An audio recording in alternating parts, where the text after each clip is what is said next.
Welcome to today's webcast, Next Gen Space Ecosystem using COTS for networking, connectivity, edge computing, and AI.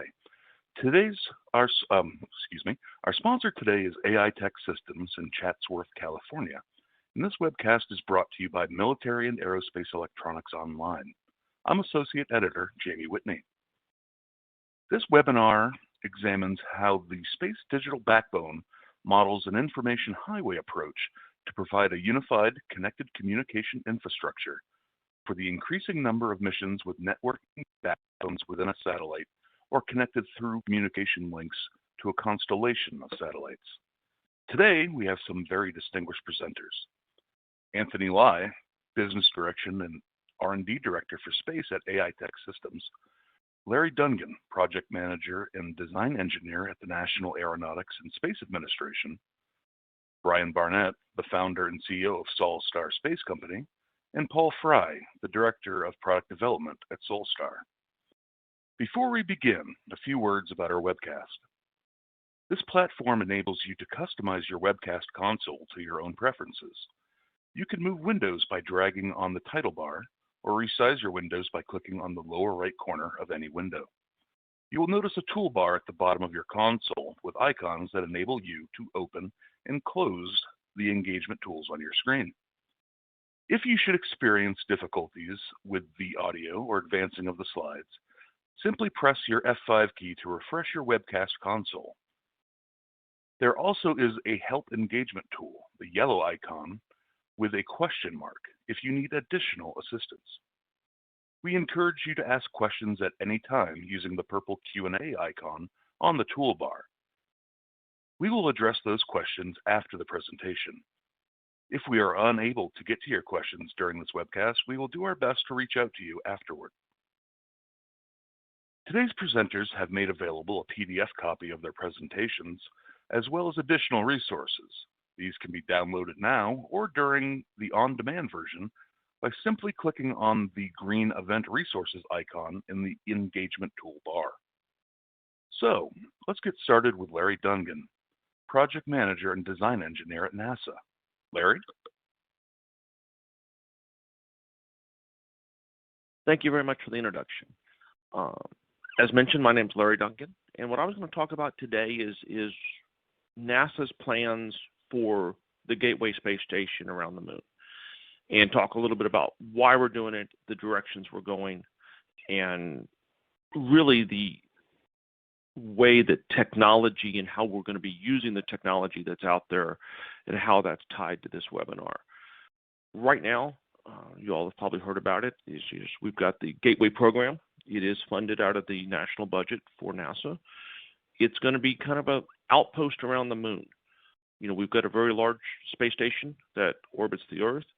This is more of it's going to be a smaller station. Think about it more of someplace that you're going to visit for a short trip, more of a travel trailer setup.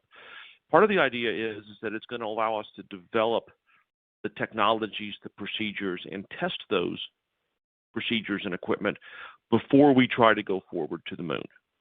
I mean, from the moon out to Mars. We're an international program.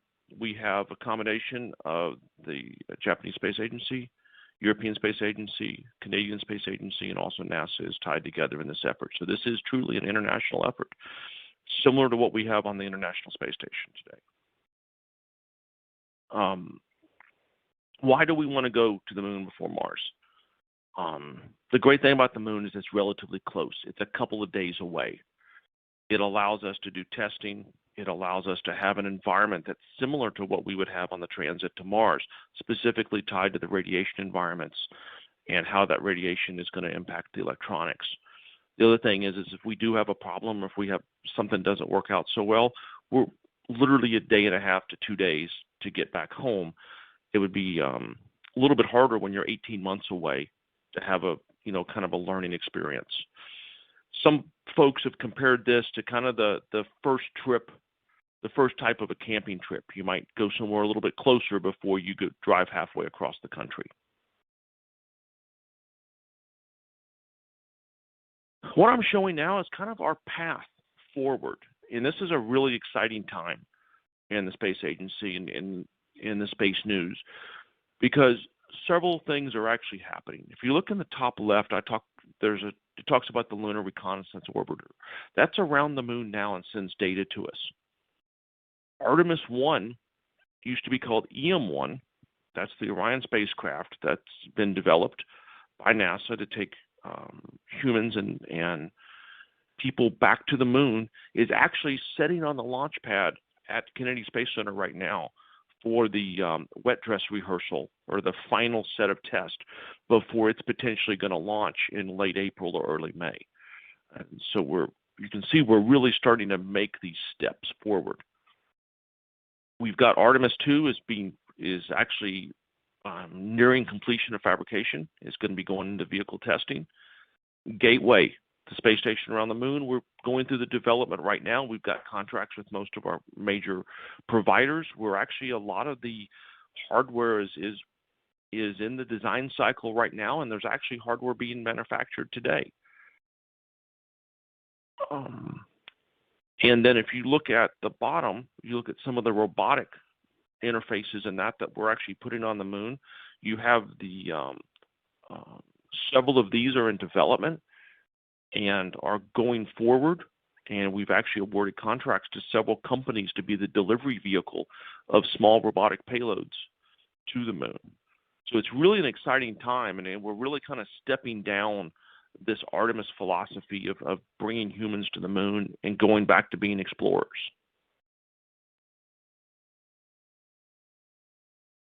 Talking a little bit more about what Gateway is, the idea is that we're going to have a sustained human presence on and around the moon. The idea is you would have crew members on Gateway and crew members on the lunar surface working together. It really allows us to provide a long-term presence, kind of like what we've done with the space station. We've had a long-term presence for over 20 years around the Earth. We want to establish the same around the moon. Part of it is also kind of a way station, maybe a gas station or someplace to get supplies as you go to do lunar exploration on the surface, or even going out to Martian exploration. It's going to have living quarters. It's going to have infrastructure for science payloads inside and outside of the vehicle. So we'll actually have payloads that can be placed on the outside of the station. There's a European radiation detector that's going to be flown as one of the first payloads. What's being built currently is built across almost every state in the United States and large chunks of Europe. We definitely have a very large presence with Europe, Japan, and Canada in the development and deployment of this vehicle.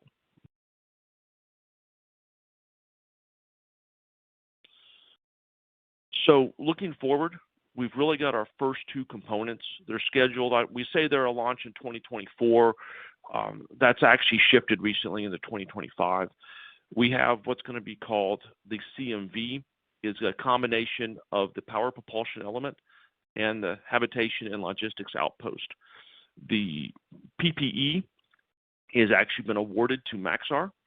They are developing essentially a large, similar to their GeoSat bus, using electric thrusters. They'll provide us the power.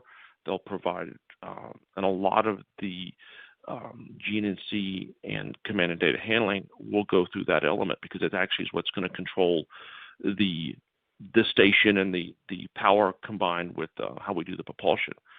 Northrop Grumman is providing Halo. It's actually going to have a crew cabin. The crew members, that's where they'll be staying. It will have numerous docking ports on it, and so we'll be able to dock lunar landers. The Orion vehicle will dock to it. Also, it'll allow other modules to dock to it. And it's really going to be the building block of the space station. Going in a little bit more to the avionics architecture and my area is we look at here as kind of a block diagram of the CMV with Orion and a lunar lander docked to it. Within this, we have an interoperability standard for the communications between the modules. And we've kind of focused on the time-triggered Ethernet that's based out of a ASME standard. So we've got 3 planes with 3 distinct traffic classes: time triggered, rate constrained, and best effort. So this is similar to regular Ethernet. However, by using time triggered and rate constrained, we're able to get the high reliability that's needed to do critical commanding of the vehicle. Also, with the 3 planes, that makes us greater than 1 fault tolerant. So by having an interoperability standard that's applied as requirements to all the modules, we can make sure that each module or each piece that's attached is going to, integrate correctly into the overall architecture. Also, for my last bullet, I mentioned an MSM and VSM philosophy. What we mean there is there will be a vehicle system manager software piece that is running on the computers within Halo, and then that will integrate and do the overall commanding and message handling between the modules, kind of the gatekeeper. Some folks, it's joked a little bit. It's kind of like Hal from the movie. But the MSNs, the module-specific software, will then execute the module. It's done very much in a hierarchical philosophy using locus of control theory.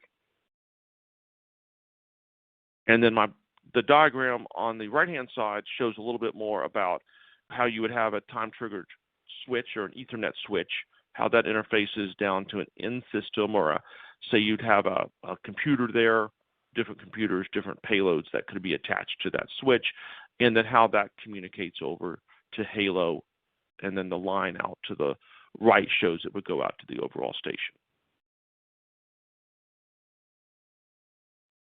So I think this is my last slide. I just wanted to give a very quick overview of the kind of our plans and the path that we're going forward with for the Gateway Space Station. There's a lot of exciting things happening within NASA and the space industry right now.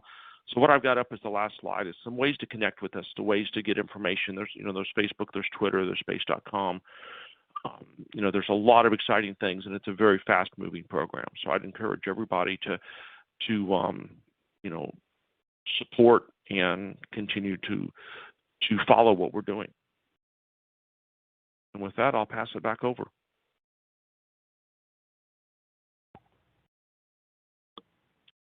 All right, thank you. Up next is Anthony Lai, Business R&D Director for Space at Aitech Systems. Anthony?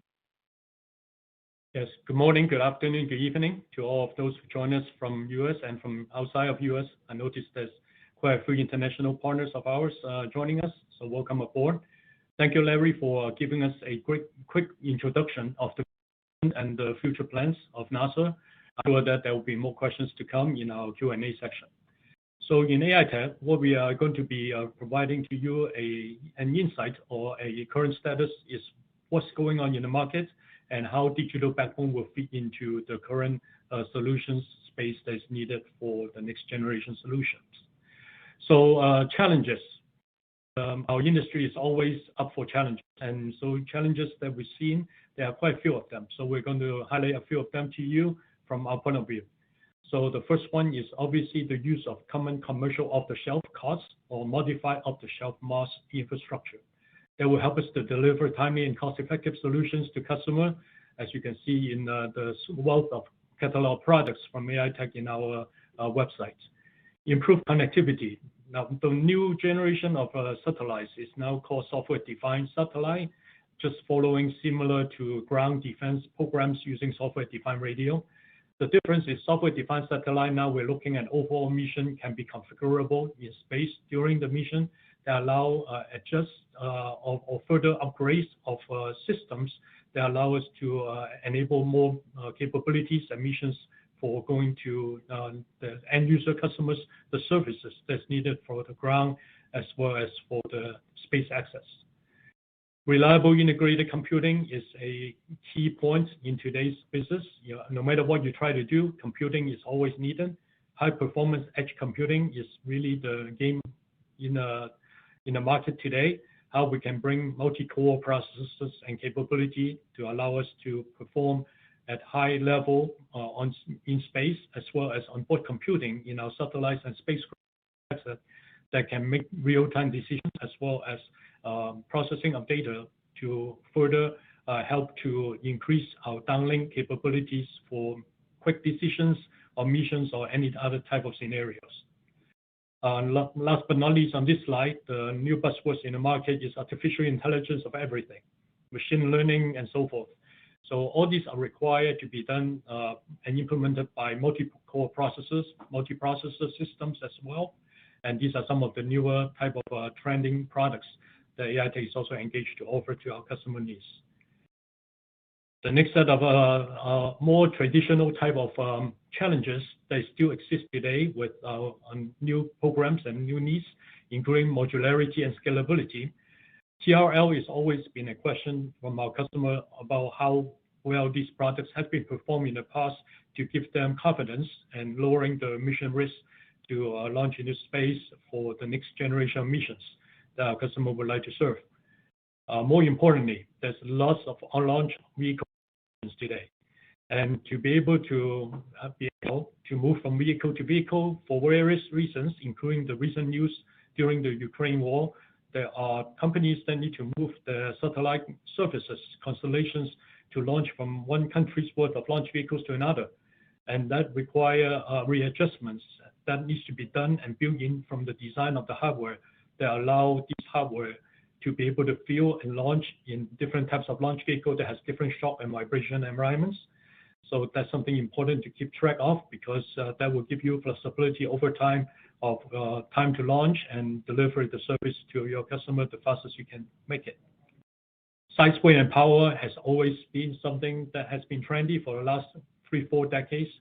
It's important to have a system, a wealth of products that allow you to build systems of systems that allow you to also move around functionalities to create single string, if allowed, or redundant architectures, like those that Larry had mentioned in the free planes of network, for example, in the Lunar Gateway is a good example of a redundant system.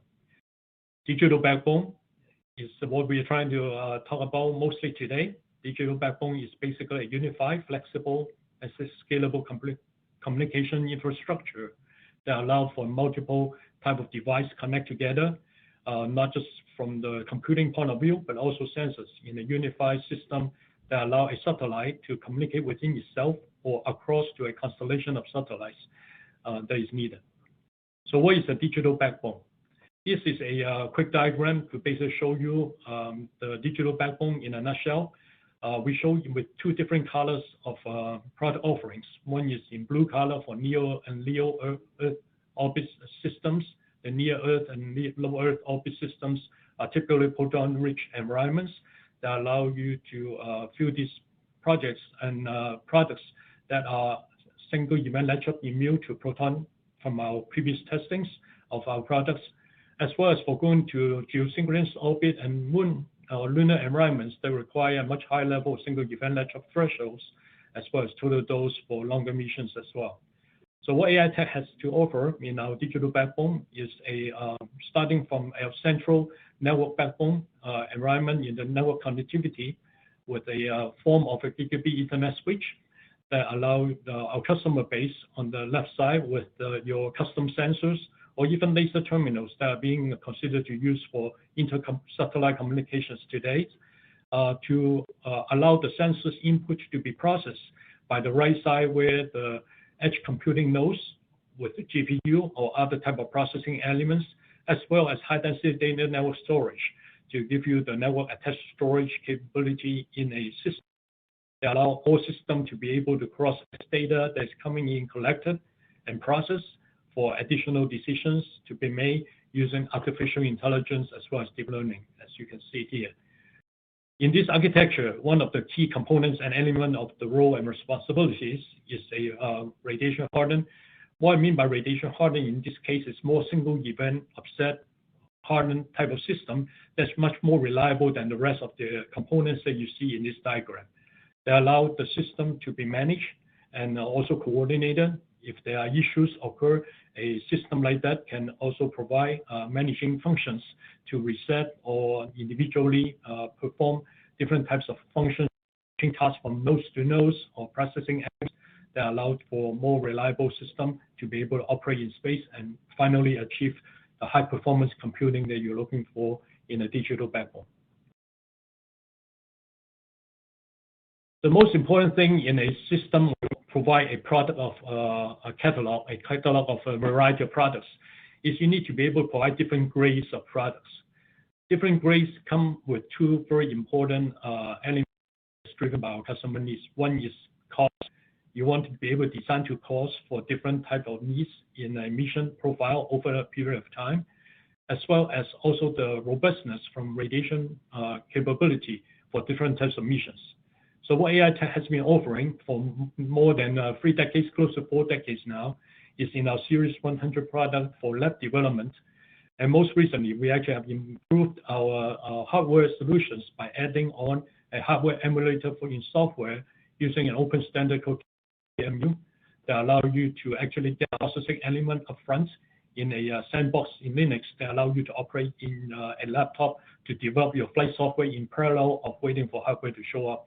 That will speed up your time for development and time to market at the end of the day. Series 200 product is go from forced air cool product from a lab to conduction cool environments, as shown in the second line here for the conduction cooling methods. And this type of system is designed for extended temperature use that allow you to be hot mount to cold plate interface for various type of ground development.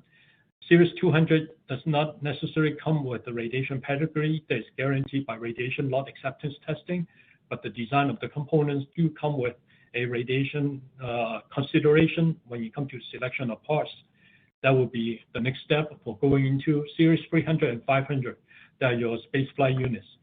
Series 300 is designed for near Earth orbit and low Earth orbit products, scenarios, and missions that allow you to provide systems for 3 to 5 years type of LEO missions and give you the capability of the high performance, the latest technology that you will find at Aitech with our defense products that has been around for several years, that we actually migrate some of them with our ability to characterize and redesign and adding on single event upside mitigations to provide this level of space products to you for your needs. What's unique difference between Series 200 and 300 is that Series 300 product is usually a system in what we call small form factor products. They are standalone systems in most cases, and also come with the choice of materials that are meeting the low outgassing requirements of TML, total mass loss, and CVCM as well. And this product is also come with radiation load acceptance testing of data to guarantee the total dose requirements without taking on consideration radiation design margins. Last but not least, Series 500 is our highest level products for space. These are the type of products that go beyond LEO. We have customers using that for geosynchronous orbit satellite missions, as well as missions going to the moon, like some of those that Larry has mentioned. In this case of products, we have actually various of triple EPOS requirements that you met with the level 1, level 2, or level 3, or grade 1, grade 2, grade 3 POS based on your criticality level of requirements for the system. If you require for a crew 1 system for human space flight, there will be a level 1 POS pedigree that we can offer to you as much as a same product without the level 1 screening or up screening that will give you a commercial off-the-shelf products that designed to your shorter missions or mission that does not require the criticality level as defined by your customer or the platform itself. So what is about Aitech? We have been around for so many years, more than 3 decades in space. We have done actually a lot of work. One of the things that we always talk about is we are on just about every human rated platform with our hardware other than Apollo and Soyuz capsule that were basically designed and built and launched before our time. So our first accolade at Aitech was related to the use of our single board computer in the Express Rack program for International Space Station in the 1990s. Aitech has built more than 100 single board computers at every node on Express Racks on the International Space Station today, called the Rack Interface Controllers. That is to provide communication with the low rate and medium rate data links on the network on space station today. And more importantly, because of the length that it has been on orbit and operational, many of our single board computers has now achieved over 1 million hours of operation in space that not a lot of companies can tell you that with this type of reliability without any failures. The other interesting mission that basically is the genesis of our current existing most healthy and worth of products that we are moving forward with is our 3U compact PCI product lines. In Aitech, our first project, we believe also is the first in the world that have launched 3U compact PCI products into space, is with DARPA on the Orbital Space program back in 2006 and 2007 timeframe on an LS-5 launch vehicle. In that program, Aitech offered 3 computer systems that provide autonomous capabilities for computational of command data handling to the ground, as well as computation required for the 2 satellites to dock together. One satellite is called the Astro satellite. The mating satellite is called NextSat in that program. And for part of the docking systems, Aitech was also the first to fly Firewire interface in space with the Firewire cameras that allow us to do autonomous docking from more than 6 kilometers away. That has been demonstrated repeatedly during this mission successfully. What else is in Aitech to offer? We have some new and current missions. So this year, the first mission we expect to be launched with GPU products from Aitech will be a NASA LOFTID program, LOFTID. This program is a hypersonic reentry system that will be using Aitech GPU products as a demonstration for its capability to use in space, starting from a near-Earth orbit, as well as some other NASA missions coming up also will be coming with GPU capabilities as well. Virgin Galactic, Aitech has been working with them for a long time on the rocket motor controller program and providing the systems that control the mission-critical rocket systems to be able to take tourism into space.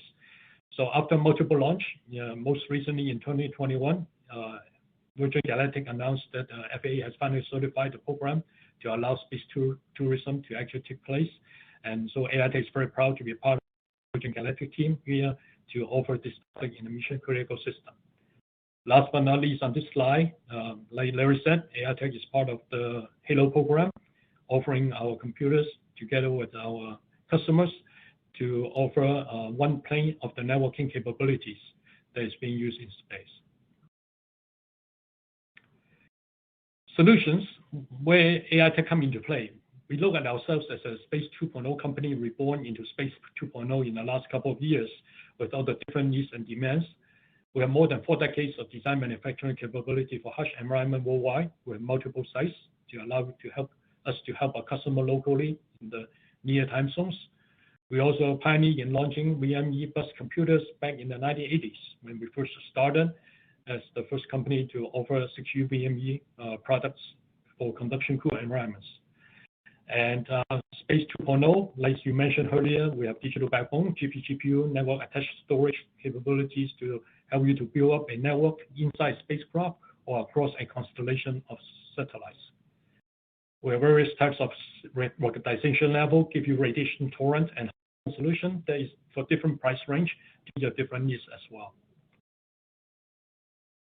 Last but not least, there are some references that we provide here in our slide that give you some of the links. And more importantly, we want to invite you to come to our booth 307 at the upcoming National Space Symposium starting next week on April 4th. We are looking forward to meeting you there. Back to you. Thank you very much, Anthony. Up next are Brian Barnett, founder and CEO of Solstar Space Company, and Paul Fry, the Director of Product Development at Solstar. Brian and Paul?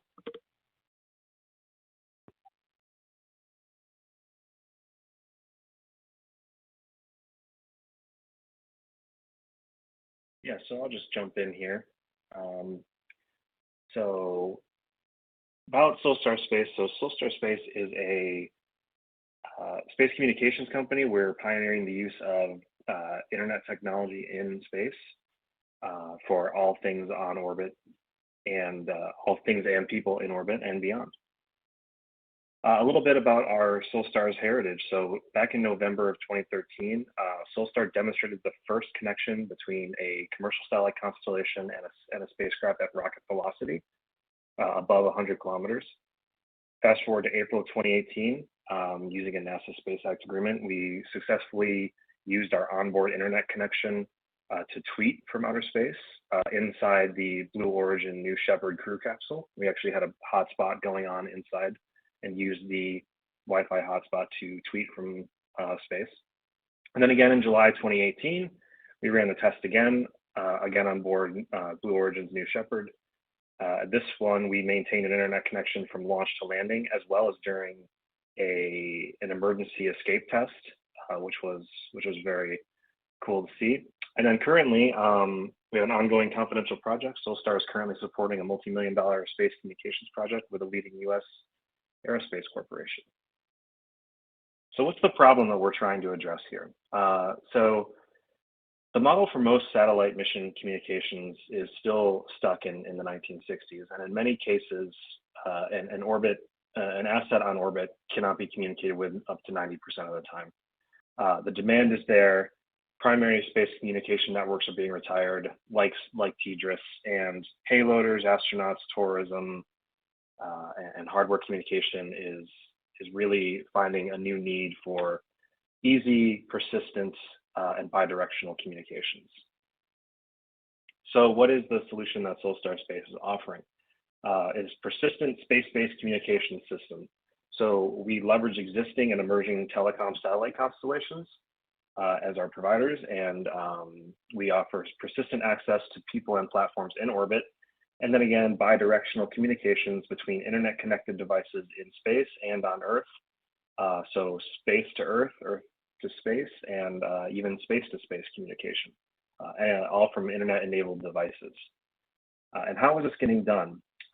Well, we're introducing a couple products here. The first is the DEEC communication system.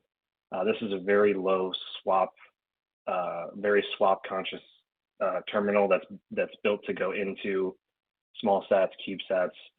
It's perfect for Internet of Things, IoT for assets in space, persistent interaction with on-orbit payloads and experiments, and command and control of your spacecraft. I'm a remote sensing person at heart, so I always use the example of being able to task an Earth observation satellite from anywhere in the world at any time in the world, simply from any internet-connected device, say your phone even. The next product we have here is the Solstar Slayton communication system. This is a broadband, oh, and I forgot to mention, excuse me, if I go back to DEEC. So the DEEC is a narrowband, small burst data communication system. Now we go over to the Slayton communication system. So this is a broadband solution, again, built to fit into satellites, space stations, any sort of orbiting spacecraft. This broadband solution offers live video streaming and video calls, immediate downlink of Earth observation data, and high bandwidth uplink and downlink for whatever communication needs you have. And the best part about the DEEC and the Slayton is that we're not building and launching any new satellite constellations here to support these products. They all leverage existing or forthcoming telecommunications satellite constellations. And finally, we have the Solstar Wi-Fi TR, the world's first wireless access point designed for space. So this is a Wi-Fi access point. It is like I said, the first commercial Wi-Fi unit designed for the extremely hostile environment of space, for GEO and beyond, the lunar environment especially. It is network agnostic. It can use Solstar services to propagate a hotspot, or it can connect to other networks. And it uses the next generation system on chip technology. So it is powerful and very swap conscious.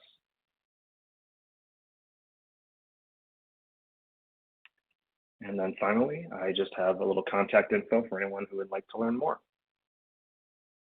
And that is it from the Solstar side. Okay, thank you very much, Brian and Paul. Now it is time to take questions and comments from our online audience. If we are unable to get to your questions during this webcast, we will do our best to reach out to you after the event. And our first question is there scalability planned to operate beyond 1,000 base T? Yeah, so this is Anthony. Let me try to answer this question.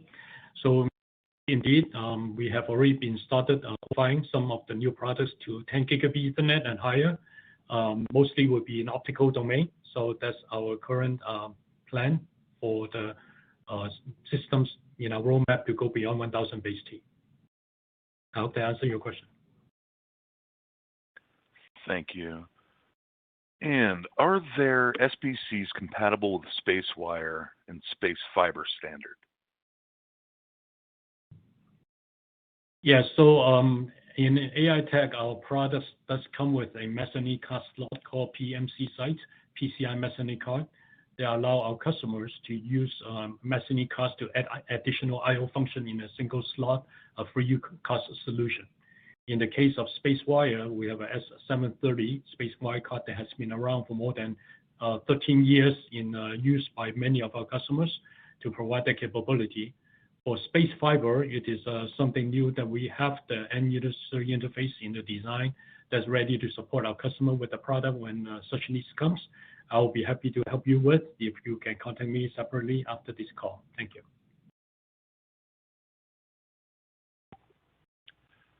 Okay, another question here. How do you prevent catastrophic SEL in the Ethernet switch function? Yeah, so like I mentioned earlier, in the digital backbone, sorry, Larry, you want to say something? Oh, okay. No, so tell you what, why don't you answer and I'll hop in afterwards. How's that? Okay, all right. So from our perspective, is designed by the choice of parts for single event latch-up thresholds. In the case of LEO environments with the Series 300 gigabit Ethernet switch with SA6640, it is tested and characterized. Then you'll be latch-up immune with 200 MeV proton beams. So that's for the latch-up environment in LEO and NEO environment. For GEO and deep space, we are also choosing parts that have LET threshold of 60 MeV of centimeter square and milligrams for the needs of GEO and going to moon. Larry, to my response. I think from a NASA standpoint, we've defined the environment. There's a document, it's in the public domain. The Disney defines the space environment that we're going to see around, particularly around the moon, as we transit from low Earth orbit out to the lunar environment. We do pass through the Van Allen belts. That leads to a significant amount of dose on the hardware. And so, we have a very robust triply parts and radiation analysis program, and each one of our vendors is required to participate in that and to meet certain requirements tied to radiation. And so there is just about all of the hardware has or will have extensive testing on it, in not just in proton, but also in heavy ion testing, because of the fact that the lunar environment is primarily non-proton. It's very heavy ion on the spectrum. So I think it's not just you have to have a integrated program of testing and then looking at your test results and doing, sometimes it's hardware-based design in terms of watchdog timers, sometimes it's software-based detection, and it does take an integrated avionics suite to be able to handle single event and regular latch-ups in a design that's as to make sure that the design is robust enough for the lunar environment. Okay, and circling back to space fiber again, will space fiber be compatible with Halo, ARTEMIS, and the Lunar Gateway? So at this point, we have done a baseline. Excuse me. We've really baselined at 1,000 base T as the backbone for Gateway.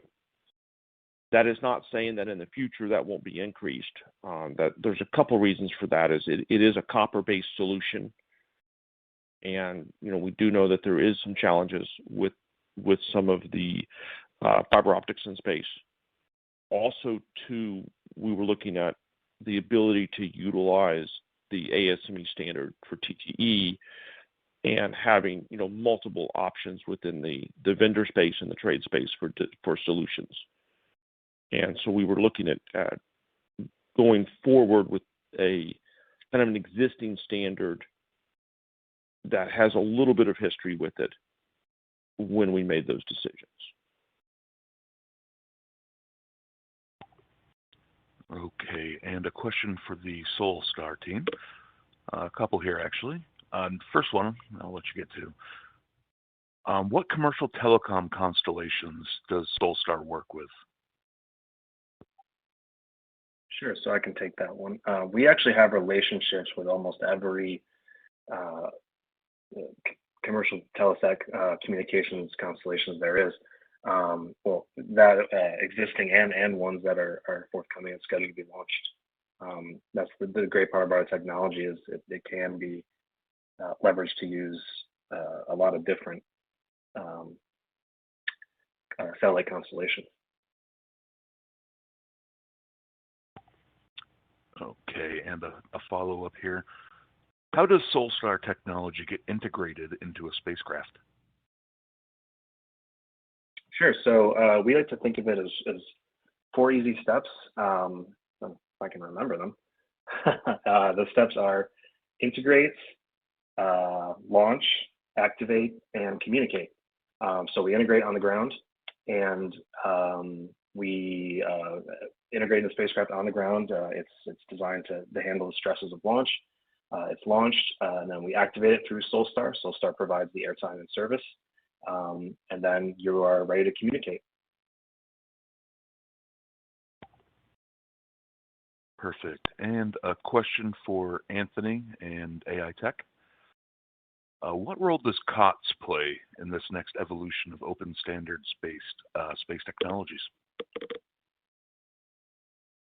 Yeah, so the COTS is becoming actually more and more critical. Today, we have been dealing with a lot of supply chain issues with long lead procurements. So being commercial off the shelf, we actually buying a large lot of parts for the common use across multiple of our products that can help us to shorten lead times of our products over time. So that helps with a lead time issue right off the bat. And on top, because it's a cost product that have multiple years emissions of pedigree at very high TRL level, that will give you reliability of the products for decades to come to use our products. And many of our products last for a long period of time, not obsolete together with the electronics that is typical you'll find in defense and commercial within 1 to 3 years time frame, that we have much longer term of support with our customers. Like, for example, our current generation of single board computer, we plan to support for at least another 5 years of active life cycle before even go into other support phase of the product itself. We are also lowering risk because these are known good products. They are also lower NRE to put the systems together with only a very small modification and customization required. The system can be put together very quickly to help our customer realize their solutions as well. So this gives the product line basically a unique capability using COTS to basically serve the needs of our customer, to design to cost, design to time, as well as design to functions that the customer can look at from 3 different axes of development challenges that you see today. Thank you. And thank you. Question for Larry, I believe. Will NASA specify and control the interface control documents between the space station modules? So on the Halo module, where the vehicles dock to them, they're using the NASA docking system, the NDS, and so those interfaces are defined. And the primary interfaces are a set of connectors that are called RUCs, the rectangular connectors that would have power and data in them, and they are redundant. And so those are very clearly and carefully defined and have been defined for, I think, at least 2 years, because you definitely have to have your interface.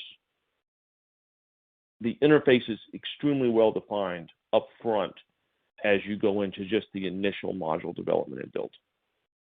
Now, between PPE and Halo, because they're actually going to be bolted together on the ground, we are actually allowing Northrop and Maxar to negotiate between themselves on those interfaces, what type of connector that they're going to use and such.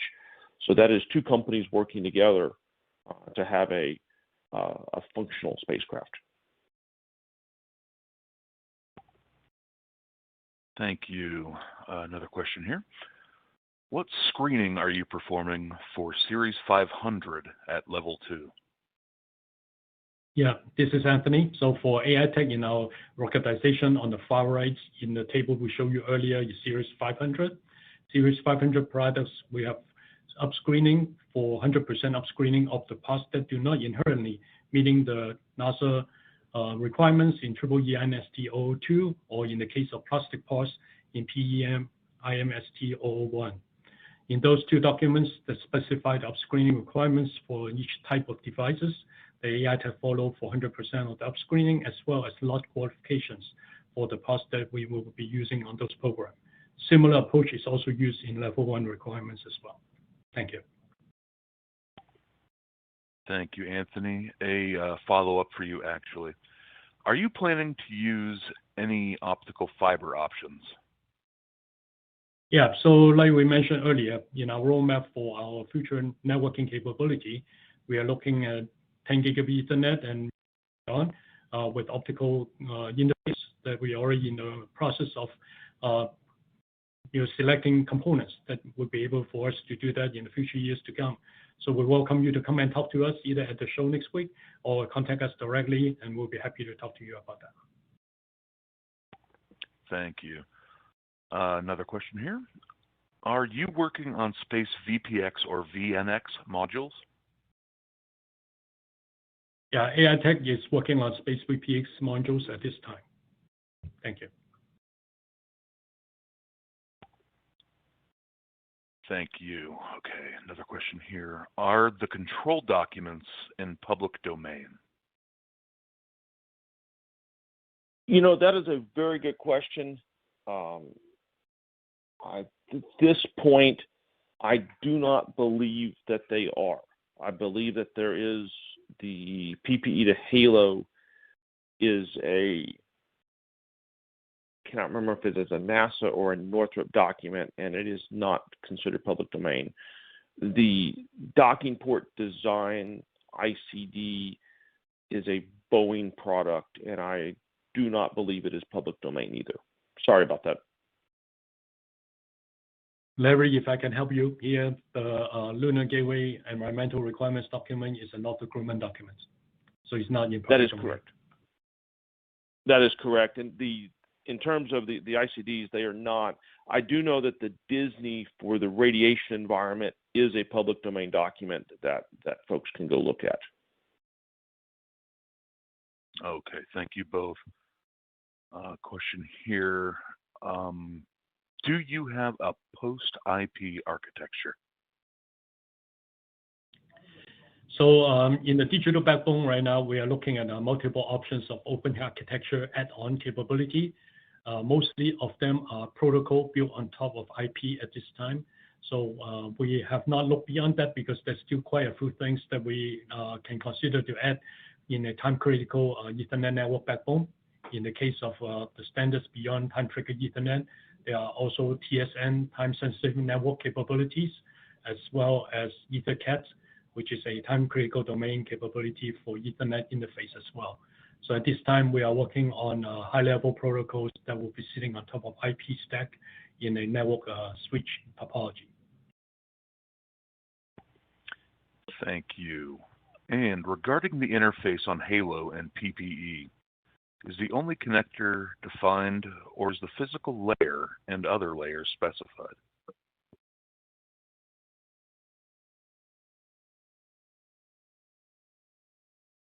So on that, there is in those ICDs, they are now being matured beyond just a connector with pinout. And our intention is to include up to a first circuit, through the physical layer in that. That is actually some of the forward work as we get into some of the sync point reviews or the CMV critical design review that's going to be coming up early in 2023. Thank you.